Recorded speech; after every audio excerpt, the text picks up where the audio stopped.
வாழ்க வையகம், வாழ்க வையகம், வாழ்க வளமுடன். குருவே துணை. அனைவருக்கும் இனிய காலை வணக்கம். மகாகவி பாரதியின் சுயசரிதை பார்த்து கொண்டிருக்கிறோம்.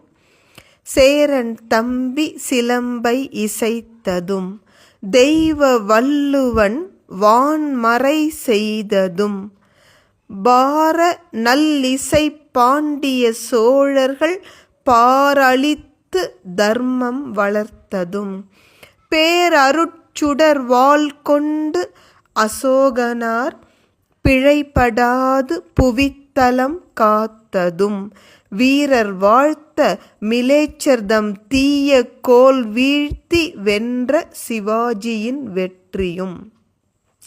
பாரதி இந்த தேசத்தின் பெருமைகளை வரிசையாக அடுக்கிக் கொண்டே வருகிறார். சேரன் செங்குட்டுவனது தம்பி இளங்கோவடிகள் சிலப்பதிகார காப்பியத்தை இசைத்து தந்திருக்கிறார், தமிழ் மொழிக்கு ஒரு ஆரமாக.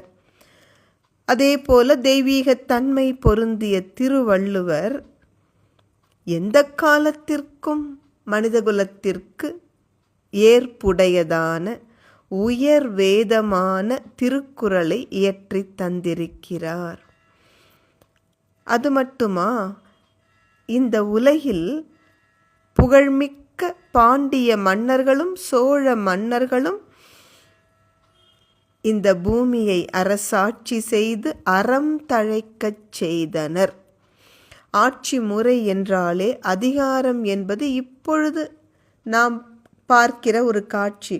ஆனால் அன்றைக்கு ஆட்சி என்பது அறநெறி தழைப்பதற்கான ஒரு வாய்ப்பாகத்தான் பாண்டியர்களும் சோழர்களும் சேரர்களும் இந்த புவியை தர்ம நெறியோடு ஆட்சி செய்தார்கள்.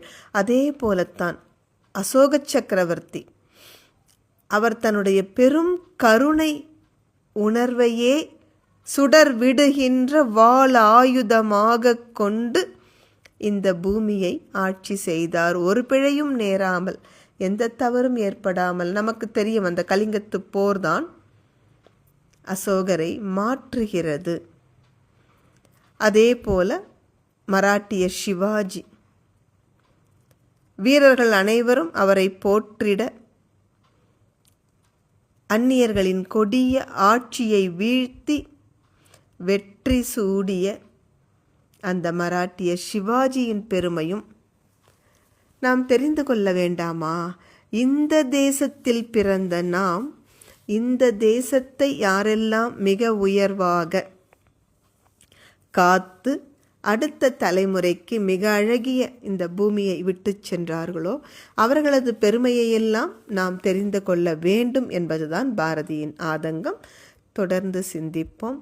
இந்த புண்ணிய பூமியில் பிறந்ததற்காக பெருமை கொள்வோம். நம்மால் முடிந்த பங்கை நம் தேசத்திற்கு நிச்சயம் ஒவ்வொருவரும் தொண்டின் மூலம் திரும்ப கொடுப்போம். வாழ்க வளமுடன்.